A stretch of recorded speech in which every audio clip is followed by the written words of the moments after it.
Get ready, Padres fans. It's time for the EcoWater SoCal Padres Pregame Show on the Padres Radio Network. Tatis at third, 2 outs. Fernando takes off. He's going to steal home without a play. Coming up, we'll have a recap of the previous Padres game, a preview of today's starting pitching matchup, and our keys to the game. Plus, we'll hear from manager Mike Shildt. From the Padres Radio Network, here's Sam Levitt.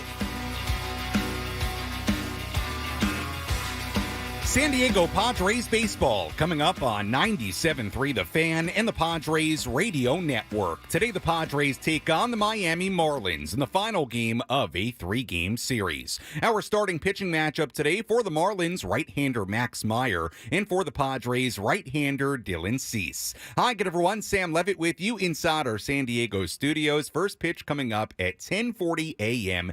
in Miami. Coming up in the next 50 minutes, you'll hear from Padres manager Mike Shildt. You'll also hear from Padres reliever and former Marlin Bryan Hoeing. And in just a few minutes, we check in with Padres radio voice Jesse Agler. But before we do anything else, let's take a look back at what happened yesterday in Miami. How did the Padres fare in their last game? Let's take a look back with our Padres Rewind.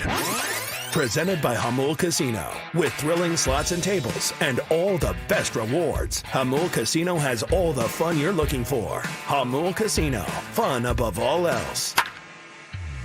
The Padres had an early 3-0 lead. Jake Cronenworth hit an RBI double in the first inning. Manny Machado an RBI single in the top of the third. Ha-Sung Kim made it 3-0 with an RBI base hit in the fourth inning. Matt Waldron and the Padres were cruising right along, but then Waldron gave up a solo home run to Vidal Brujan in the fourth inning. Padres still led 3-1 going to the bottom half of the fifth. Waldron put 2 runners on base. Then it was Jesus Sanchez. Berger at first, Edwards with great wheels at second, and the 1-2's line the other way. That's a fair ball down the left field line, going to go all the way to the corner. Edwards going to come in and score easily. Berger is being waved. Kim's got the relay headed home, and the tag is not made. Scioscia has it go in and out of his glove. Not sure they would have had him anyway. A 2-run double for Sanchez, and we start over 3-3 here in the fifth. With Jeremiah Estrada on the mound later in the inning, Otto Lopez did this for Miami. 1-2. Here's the pitch. Lopez swings, lines it sharply down the right field side. That's a fair ball. Peralta gets to it fairly quickly, but a couple of runs are going to score. Throw comes in to Cronenworth. It's a 2-run double for Otto Lopez, and the Marlins have their first lead of the day. It's 5-3. The Marlins would put together a 6-run bottom half of the fifth to take a 7-3 lead. But once again, the Padres would not go away. They scratched across 2 runs in the 7th inning to make it 7-5. It was still 7-5 in the top of the 8th. Xander Bogaerts drew a leadoff walk. That set the stage for more Merrill madness in Miami. Here's the pitch. Merrill swings, hits it in the air, deep to right field. Brujan is back. He has done it again. A 2-run homer for Jackson Merrill to tie it.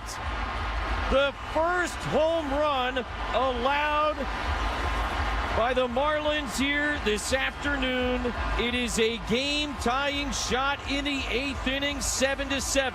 The Padres weren't done with 2 outs and a runner on third. It was Luis Arraez. 0-1. Arraez swings, muscles it up the middle. 1 hop, funny hop. Lopez, trouble getting it out of his glove. Throw to first, not in time. Padres go in front 8-7 as Johnson scores. And Otto Lopez, you could just see, was never comfortable with it. Had a shot to make the play. Little bit of trouble getting it out of his glove. And the Padres lead 8-7. The lead was really short-lived because Jake Berger hit a solo home run in the 8th inning. That tied the game at 8. Fast forward to the top of the 10th inning, Luis Arraez picked up his 3rd RBI of the day on a crucial RBI ground out to make it 9-8. He did his job to get the run in from third base. In the bottom half of the inning, Tanner Scott on the mound trying to shut the door. A 9-8 game. There were runners on 2nd and 3rd. Infield all the way in now. 1-0 pitch. Swung on, grounded to third. Manny's got it. Coming home. The tag. And Brujan is out. 2 down in the 10th. And boy, not an easy angle for Machado at all. And I have no idea how he got the ball to Higashioka. It wasn't over yet. The tying and winning runs were still on base for the dangerous Jake Burger. Runners lead at first and second. Pitch is swung on and missed. Strike 3. Tanner Scott picks up the save against his former team, and the Marlins go down in 10 again. Padres a 9-8 win, and for the first time in franchise history, they have won 16 out of 18. Another great win for the Padres, like Jesse alluded to, first time in franchise history. They've gone 16-2 in an 18-game span, 7 wins in a row, and the Padres go for a season-high 8th consecutive win in Miami today. Speaking of Miami, let's go down to the 305.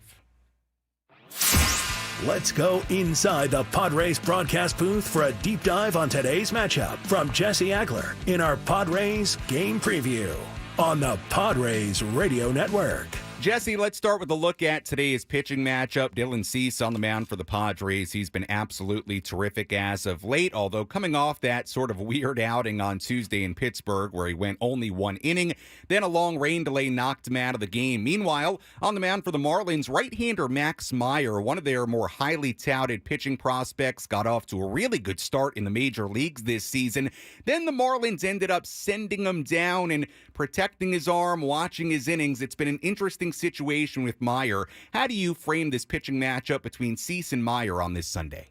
I think you just framed it very well. It's one of the best pitchers in baseball versus a guy who's a prospect and hasn't quite put it together lately. That is very much the story.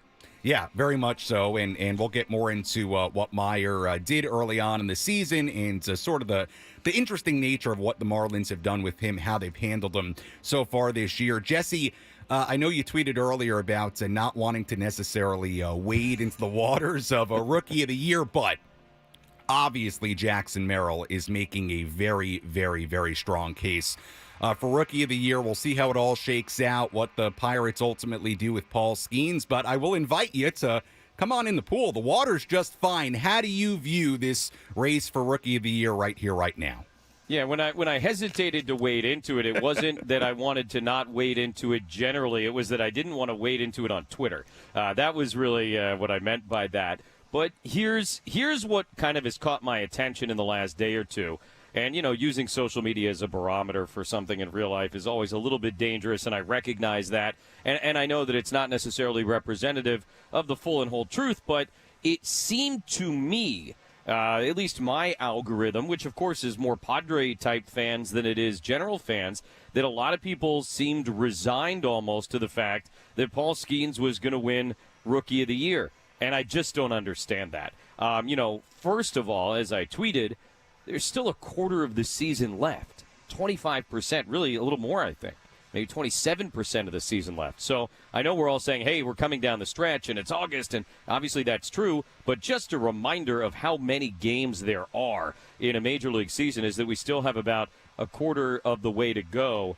And I just don't find it reasonable to crown Skeens as like the obvious winner of that award sitting here on August 11th. Right. Is he the favorite? Maybe. He's obviously had a tremendous season. He started the All-Star game. It's not a huge sample size for him, and things could go very differently for him, I think, down the stretch maybe than they did at the very beginning. We all understand what happens to pitchers, particularly guys who throw hard, and I'm not suggesting he might get hurt, just that, hey, at some point, you might run out of gas. He's never pitched this way before in his career as a college guy, right, going once a week at LSU. So it just seemed odd to me that there was this almost resignation online that, well, Skeens is going to win, and that's too bad because, like you said, Jackson Merrill very much in it, and he's not alone. This isn't a two-man race either in the National League, which I think is an important thing to point out. But I'll say this, Jackson having the week that he's having on the East Coast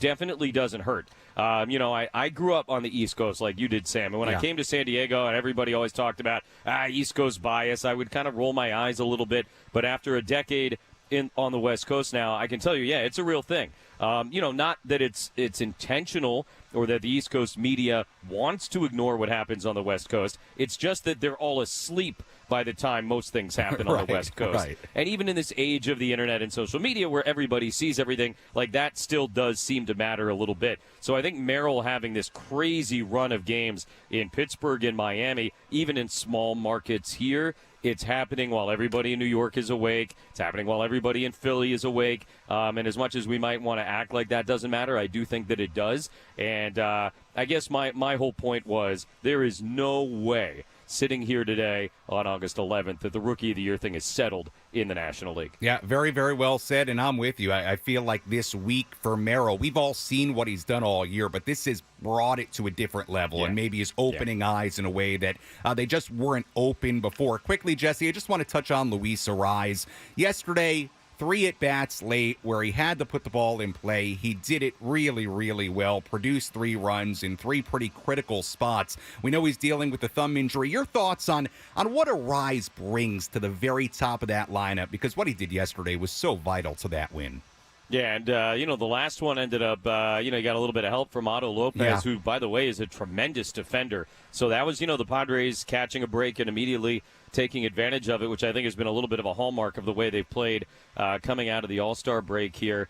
But you nailed it when you said putting the ball in play. That is the idea. How many times last year, not to keep hearkening back to last season, but how many times do they come up, runner on third, 1 out or whatever, and the guy struck out? It seemed like it happened every time.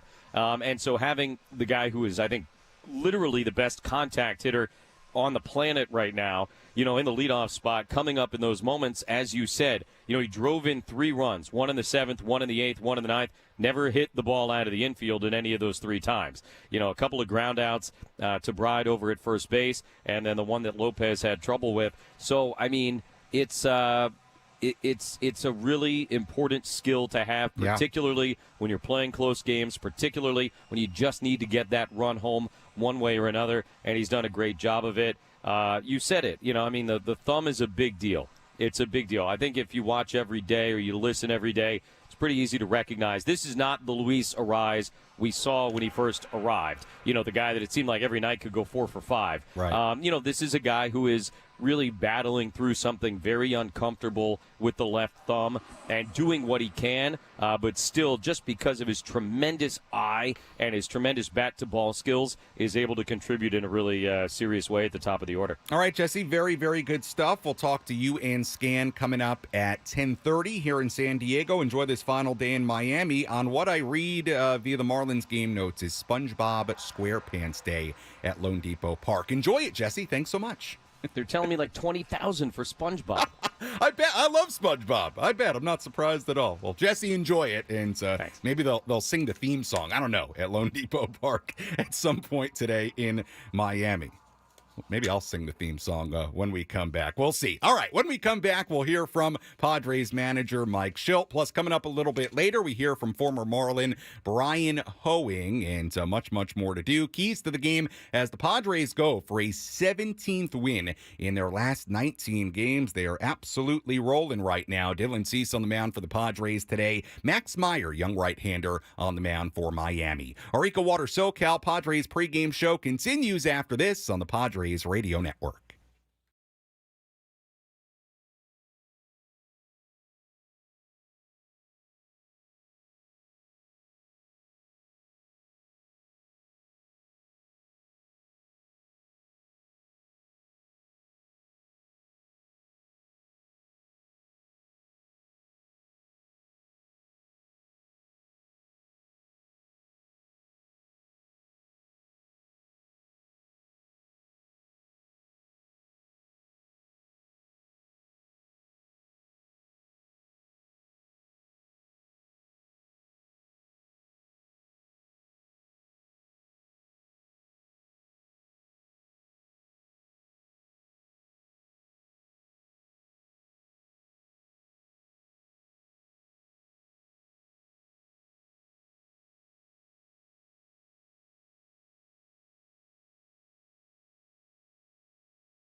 Our EcoWater SoCal Padres pregame show continues here on the Padres Radio Network. Sam Levitt with you inside our San Diego studios as we get ready for first pitch coming up at 10:40 in Miami. Padres trying for an 8th consecutive win and a perfect 6-0 road trip to Pittsburgh and Miami. We'll hear from Padres manager Mike Shildt coming up in just a moment. We'll also hear from former Marlin and current Padre reliever Bryan Hoeing. But first, let's set the table, brought to you by Fraser Farms Market. Set your table with the highest quality of natural and organic products from Fraser Farms Market, a San Diego original since 1971 with 3 locations, La Mesa, Vista, and Oceanside.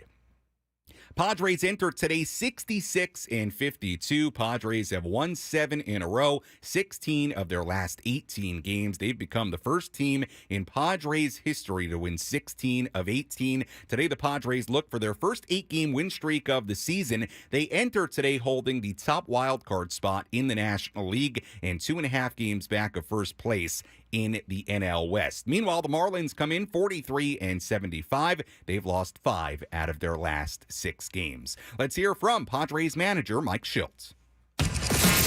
Let's pull up a seat in the manager's office and hear from Padres manager Mike Shildt. Presented by Sinley Food. Spice up your culinary life. Day game after a night game, so no pregame media availability for Mike Shildt, but there was no doubt about it. Yesterday's game was another wild one. The Padres trailed 7-3 heading to the 8th inning. They found a way to tie it. They found a way to take a lead. They lost the lead. They got the lead back and ultimately won the game in 10 at 9-8. No way around it. Mike Shildt had to manage some really wild games as of late. Here was Mike after yesterday's game on managing these wild affairs. No, I mean, it's a privilege to manage games like that, you know, with the club we have and the desire, the ability to compete, the dedication to playing the game right, doing what the game calls for. Guys coming in like T. Scott, you know, 4 out of 5 for him in the 10th. You know, it's what it's all about ultimately. Yeah, it's been a lot of fun to watch, and look, Mike Shildt's done a great job in these games, I've thought, managing the bullpen and pushing a lot of the right buttons. Mike Shildt also asked about his thoughts on Jackson Merrill's case for Rookie of the Year. Yeah, you know, again, play speaks for itself, but his play speaking very loud. You know, he's play speaking very loud. I think it's definitely more in consideration. He's not, I'm not. We're about team goals here. You know, we want individual achievements for sure for the guys. That's part of the gig. But he's just looking to play and contribute to help us win games, which he's clearly doing. And I'd like to think that's probably a pretty big consideration for that award. Mike Shildt also managing a club that is now 17-4 in their last 21 road games. Mike was asked about the team's success on the road as of late. You know, again, I mean, I do recognize there's home, there's road. It's part of the, you know, way people evaluate things. I personally, you know, wherever we play, we play. You know, if it's on the road, if it's at home, it's cold, it's hot, it's day game after night game. You know, we compete regardless of circumstances, and you know, the consistency of competition is really what this is all about. And this is a team that's dedicated to that. A lot of respect for them. That was Padres manager Mike Shildt after yesterday's game. Another great win, a wild win for the Padres, 9-8 against the Marlins in Miami. Today, the Padres turn to right-hander Dylan Cease on the mound as they go for another 3-game sweep. Let's tell you who's hot, who's not. Which player is locked in at the dish? Who needs to kick things up another notch? This is Who's Hot, Who's Not on the Padres Radio Network. Manny Machado hitting .365 in his last 12 games. That includes 5 doubles, 5 home runs, 15 RBIs, and 11 runs scored in that span. Certainly in the hot category for the Padres. Joining him there, Jackson Merrill. 6-game hitting streak, 11 for 23 in that span. 4 home runs, 2 doubles, 1 triple, 9 RBIs, 9 runs scored in those 6 games. And yes, 3 of those home runs were game-tying home runs in the 8th or 9th. Merrill, in 18 games since July 20th, a .388 batting average, 1192 OPS, 5 home runs, 18 RBIs, 18 runs scored. We told you about 3 of the home runs being game-tying homers in the 8th or the 9th, but as we know, that stretch for Merrill of big-time game-tying homers, it goes back farther than that.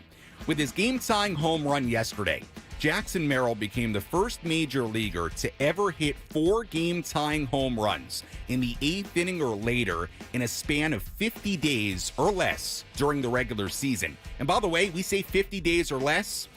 Jackson did it, 4 game-tying home runs in the 8th inning or later in a span of 12 days at 21 years old. Mighty, mighty impressive. Some would say even rookie of the year-like. David Peralta, 6 for 12 in his last 3 games. He's swung the bat really well lately. 2 doubles and a home run in those 3. The not category, a guy who's been in the hot category for the last couple of weeks. I had to check my non-existent glasses before I put him in the not category. But Xander Bogaerts, 0 for 8 in this series, just 1 for 12 in his last 3 games. So we put Xander in the not category. We'll see if that gets Xander going here today. And that's a look at who's hot, who's not, as we get ready for today's game on the Padres Radio Network. By the way, fun fact, I actually do sometimes wear glasses, not always. Their distance. So if I have to look out at a field, see the scoreboard, even sometimes at the ballpark, I'll have the glasses on, but I don't wear them every day. So I do have glasses, just for the record. When we come back, we'll hear from Padre reliever and former Marlin Bryan Hoeing. Plus, we take a deeper look at what the National League West is doing right now. There are a lot of teams playing well. We also give you our keys to the game. And coming up later, a much, much deeper dive into today's pitching matchup between Dylan Cease and Max Meyer. First pitch coming up at 10:40 on the Padres Radio Network.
Welcome back to the EcoWater SoCal Padres Pregame Show on the Padres Radio Network. Your water perfected. EcoWater SoCal. Your water should be perfect. Find them online at EcoWaterSoCal.com. Sam Levitt with you inside our San Diego studios as we get ready for today's game on the Padres Radio Network. By the way, in case you missed it, the Padres did make a roster move before today's game. They got a fresh arm in their bullpen, which makes a lot of sense for the state of the bullpen right now. Recalling right-hander Sean Reynolds from AAA El Paso, optioning right-hander Johnny Brito back to AAA El Paso. And I wouldn't read a ton into the moves as far as like who's up, who's down, what it means for each player. Right now, it's about each and every day just getting a fresh arm in there like they did with Brito, and then you could use Brito for 2 innings and a third scoreless yesterday, making him unavailable today. And with the state of the bullpen, the fact that the Padres don't have an off day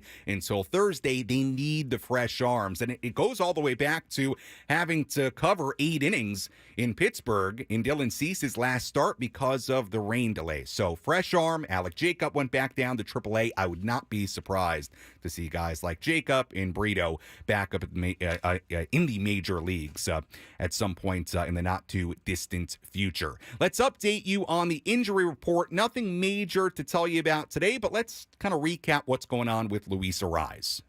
Who's in? Who's out? This is the Bada Fulkerson Injury Report, presented by San Diego's Bulldog Injury Attorneys, who hope you're never in an accident. But if you are, make Bada Fulkerson the first call you make. Hit him up 24/7 at BadaFulkerson.com. After the game on Friday night, and we did touch on this yesterday, Luis Arraez confirmed to the media that he's been playing with a torn ligament in his left thumb since getting hurt on a slide back in late June. Kevin Acee wrote this yesterday that Arraez has been told by doctors he can continue to play without further damage, and that while the rest of a couple of weeks will make him feel better, it would not solve the issue. He could get surgery in the offseason, though the feedback so far has been that the ligament will heal with a few months off. The Padres continue to monitor how Arraez feels each day. And look, you saw the benefit of having Luis Arraez in that lineup every day yesterday. 3 spots late in the game where a ball put in play gets a run in, and guess what? He came through in each and every occasion. So having Arraez in the lineup, it's important, but something to keep an eye on because we did learn again that he actually does have a torn ligament in that left thumb. And that's a look at the injury report today. Really nothing new to report on Fernando Tatis Jr. We will find out the starting rotation from the Padres about their series coming up in Pittsburgh, I'm sure, by the end of the day. And one thing we'll certainly be on the lookout for is Joe Musgrove. You would imagine a good shot that he would make his return tomorrow at Petco Park. That not confirmed, but originally Joe was supposed to pitch this weekend in Miami. With the rain out, things got pushed back a little bit. Dylan Cease starting today, so we'll keep you posted when we get that information from the Padres. Let's take a full look at the out-of-town scoreboard. Let's take a trip around the Bigs and tell you about the scores you need to know in our out-of-town scoreboard. Presented by Jensen Meat, where great taste meets integrity. We have one game going on right now. Everything else is coming up later on. Angels 5, Nationals nothing in the 6th inning in D.C. Astros at Fenway Park against the Red Sox at 10:35. Hunter Brown on the mound for Houston. James Paxton on the mound for the Red Sox. Rangers in New York against the Yankees at 10:35. Andrew Heaney on the mound for Texas. Marcus Stroman on the mound for the Yankees. A's and the Blue Jays in Toronto at 10:35. J.P. Sears for Oakland. Chris Bassett on the mound for Toronto. Orioles and the Rays in Tampa Bay at 10:40. Jeffrey Springs on the mound for Tampa Bay. Albert Suarez on the mound for Baltimore. Reds and the Brewers in Milwaukee at 11:10. Guardians and the Twins in Minnesota at 11:10. Braves and the Rockies in Colorado at 12:10. Tigers and the Giants at 1:05 in San Francisco. Phillies and the Diamondbacks at 1:10 in Arizona. Diamondbacks continue to win It'll be Merrill Kelly on the mound for Arizona, Christopher Sanchez on the mound for Philly, Pirates and the Dodgers in LA at 1:10, Bailey Falter for Pittsburgh, who the Padres faced a handful of days ago, and right-hander Tyler Glasnow on the mound for LA. And finally, a little bit later on, 4 p.m., Mets in Seattle against the Mariners. Mets have not scored a run in the first 2 games of that series. Luis Severino on the mound for New York, Luis Castillo on the mound for Seattle. And that is a full look at the out-of-town scoreboard. Worth noting, and really interesting, that the National League West as a whole has played really, really well as of late. It is not out of the realm of possibility here as we enter mid-August that the National League West could have 3, if not 4, playoff teams. I bring it up because you look at the standings, the NL wildcard standings this morning. The Padres holding the top wildcard spot. Arizona a game behind them in the second spot. Then Atlanta holding the final wildcard spot. The Mets a half game out, but the San Francisco Giants all of a sudden just a game and a half out. While the Padres have gone 16-3 since the All-Star break, Arizona's gone 16-5. Giants have gone 14-8. Dodgers in that span have gone 12-8. The National League West, even including the 9-12 Rockies, they have a .650 winning percentage in the second half. No other division has more than 2 teams with winning records since the break. So the NL West is playing really well. And again, you look at the Giants, a game and a half out from making the NL wildcard picture all NL West teams. Pretty remarkable. So the NL West, it is a formidable division right now, to say the least. Let's give you today's keys to the game. How will the Padres unlock a victory in today's game? These are the keys to the game. Presented by Honor Buick GMC Hummer in National City. Key number 1, a double hamburger is enough. We do not do triple hamburgers in this establishment. What do I mean by that? Sam, what are you talking about? Well, the Marlins' Jake Burger has hit a home run in each of the first 2 games of this series. Get it? Double hamburger. Since June 29th, Burger has 14 home runs. That's tied for the most in baseball in that span with the Braves' Marcell Ozuna and the A's' Brent Rooker. This is not a great Marlins lineup, but he's a guy who can really hurt you. Burger is hitting .337 with an 1186 OPS in his last 24 games since mid-July. So again, he's hit 2 home runs in this series, 1 in each game. That's a double hamburger. You know what a triple burger is? That's a home run today. A quadruple hamburger? You don't want that either. Watch out for Jake Burger. I'm having too much fun on a Sunday morning. Key number 2. Score first. The Padres are 48-11 when they score first this season. That's the best record in the major leagues when scoring first. The Padres scored first in yesterday's game, and albeit it was a little bit of a windy road to the win, they did pick up the win, improving to 48-11 when they score first. Key number 3, no coincidence that the Padres continue to win as Manny Machado stays hot. And it's not just about him being hot. It's about him being a run producer. Manny has at least 1 RBI in his last 5 games, and he continues to get it done back in the town where he grew up, Miami. .333 batting average with 14 RBIs in 15 games now in his career when playing at Lone Depot Park in Miami. Can Manny keep that going today back in his hometown? We'll find out. That's key number 3. And key number 4, and I alluded to this yesterday, and it's not based in numbers really, but it's keep doing what you're doing. If you're the Padres have showed grit, they've showed toughness throughout the second half of the year, but the last 4 games in particular have been mighty impressive. The Padres have trailed in the 8th or 9th inning in each of the past 4 games. They've not only tied each game, but they've won each game. The Padres are now 7-1 in extra innings this season, which is a 180 from a year ago. It sounds cliche. It sounds like generic sports talk stuff. But for this group right now, it is a key. Keep doing what you're doing. Fight, battle, don't stop. Whatever you're doing, it's working. That's key number 4, and that's a look at our keys to the game.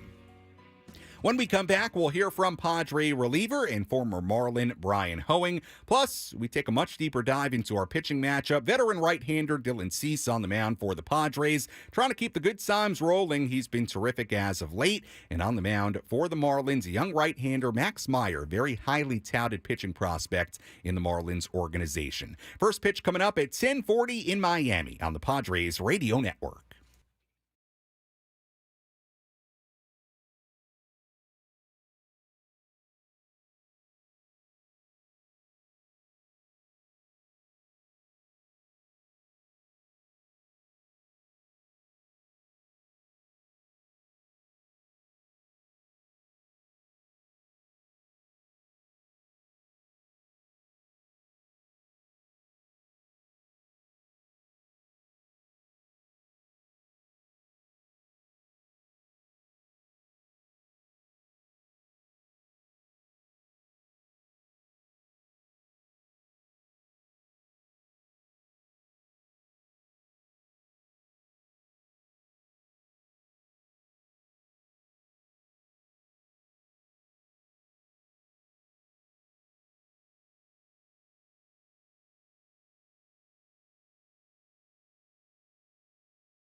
Our EcoWater SoCal Padres pregame show continues here on the Padres Radio Network. Sam Levitt with you inside our San Diego studios. First pitch coming up at 10:40 in Miami. Final game of this three-game series between the Padres and the Marlins. Final game of this six-game road trip. Padres trying to make it a perfect 6-0 trip. Also trying to get an 8th straight win for the very first time this season. And yes, a win today would make it 17-2 in a 19-game span. So the Padres trying to accomplish all those things here today. It's Military Sunday here with the Padres, and we want to give a special salute to all our active duty service members, veterans, and their families. San Diego County Toyota dealers are proud partners of the Padres and honored to support San Diego's military community. Well, one of the very impressive arms for the Padres out of the bullpen as of late has been one of their new guys, and that's right-hander Bryan Hoeing. Had a critical 3 2/3 scoreless innings in the win on Tuesday in Pittsburgh. Then on Friday in Miami, a scoreless inning in what would end up being a win. He has been really, really impressive. Bryan Hoeing joined Gwynn and Chris earlier this week on 97.3 The Fan. Here was Hoeing on his early impressions of working with Padres pitching coach Ruben Niebla. Yeah, he's been great so far. Super helpful already. I know I've only been here 10 days, but we've talked a little bit about, some of my pitch usages and, things that they, hope that they could see change in my arsenal, which I think has been, beneficial for me out there, my performance-wise. But he also just brings really good energy. He's able to listen. It's not just a one-way street. He wants to hear what we have to say too about his thoughts, and I think that's how you grow as a pitcher and as a pitching coach as well. But definitely helping me with my arsenal and usage percentage with certain pitches. Like I said, this week alone, we've seen some of the versatility that Hoeing has. He can give you multiple innings like he did in Pittsburgh. He can also pitch just one inning like he did in Miami. Here was Hoeing on being a bit of a hybrid reliever who can be a long man, but also pitch in more of a setup role when needed. You kind of have to be a little bit careful. I mean, for my health, you have to be careful. You can't just throw me out there for 5-6 innings when I'm not built up, which currently I'm not really built up for that much. But I mean, I was built up for 50 pitches or so. I threw 3 innings in Milwaukee about 2 weeks ago. That was around 50 pitches. So, in a situation like that with a rain delay where we really just need to kind of fill up some innings there, I am a guy that can just I like to think knock on wood, but I like to work efficiently, just get early contact ground balls and just get it in and out of at bats. But yeah, my knock on wood too. My health is very important. I've been able to stay healthy most of my career. So, but yeah, I'm able to go multiple and 1 inning at a time, just kind of whatever the team needs. And speaking of Hoeing's health, it's sort of interesting to look at his journey to the major leagues. He was selected in the 32nd round back in 2015 from high school, ended up going to college, then selected in the 36th round in 2018 by the Giants, didn't sign, and then finally the Marlins selected him in the 7th round in 2019. So from 2018 to 2019, he went from a 36th rounder to a 7th rounder. Hoeing shared his pretty interesting journey through high school and into college. My senior year, I had 2 major surgeries. It's funny, I was just talking about how I've stayed healthy in my career, but I actually did have 2 major surgeries my senior year. I had an ACL and UCL surgery, so that kind of hurt my draft stock my senior year, and it was more so, I think, of a courtesy pick out of high school. I mean, I think it was by the D-backs. They were just kind of like, hey, we like you. We know you probably won't sign, but just in case we can work something out, here's an opportunity. And at that point, coming off 2 major surgeries, I think betterment for my career, I should go to Louisville here and get healthy and pitch against some good competition in college.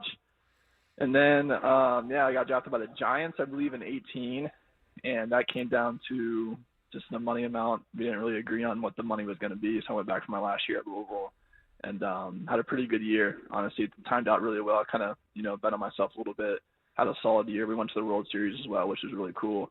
But yeah, going from the 30-something round to the 7th round, I'd say it paid off. So that was Bryan Hoeing, a nice description of his journey to the major leagues. Finally here, Hoeing on going from a last-place team in Miami to a team in the Padres, certainly fighting for a playoff spot. Going from last place in your division to, fighting for the division title and even the wild card spot. So something to play for. The energy is phenomenal. The guys bring that energy every single day. We know what's at stake here. We want to get to the postseason. Every single baseball player, I think, in the MLB want to get to the postseason. So I'm fortunate enough, I would say Tanner would say the same thing, to, thankful to get put in this opportunity where we are, kind of control our own destiny here as long as we play well throughout the stretch. Hopefully we're playing some October baseball. But yeah, I think that's all we all want to do is pitch in a postseason game with really atmosphere in front of the Padres fans. That was new Padres reliever Bryan Hoeing. If you want to hear that full interview, you can go to 97.3thefansd.com or tune in on the Gwynn and Chris replay on the Odyssey app. Let's tell you what to watch for in today's game. What's the one thing Sam Levitt will be keeping his eye on in today's game? This is What to Watch For. Presented by Genesis Home Improvements, San Diego's trusted painting, roofing, and window company. Save 15% today on a new beginning for your home. Visit GenesisHomeImprovementsSD.com. What to watch for in today's game. We focus on Luis Arraez. What will he continue to bring to the top of the Padres lineup? Arraez had a really good game yesterday. He did. 2 hits, a run scored, and 3 RBIs in his final 3 at-bats of the day. Arraez, even though because of the thumb, maybe the numbers haven't been quite what they've been for him in the past, he's still hitting .366 with runners in scoring position. That's the 4th best average with runners in scoring position in the major leagues. So what am I watching for today? Really nice day yesterday for Arise. How does he continue to impact this series back against his old team in Miami? That's what to watch for as we get ready for first pitch coming up at 10:40. Let's dive into our pitching matchup between Max Meyer and Dylan Cease. Let's take a look at who's on the bump today with our starting pitching preview. Presented by Chimney Sweeps, Inc., San Diego's trusted chimney and fireplace service company for 40 years. Call Chimney Sweeps, Inc. at 1-800-CHIMNEY or book an inspection online at chimneysweepsinc.com.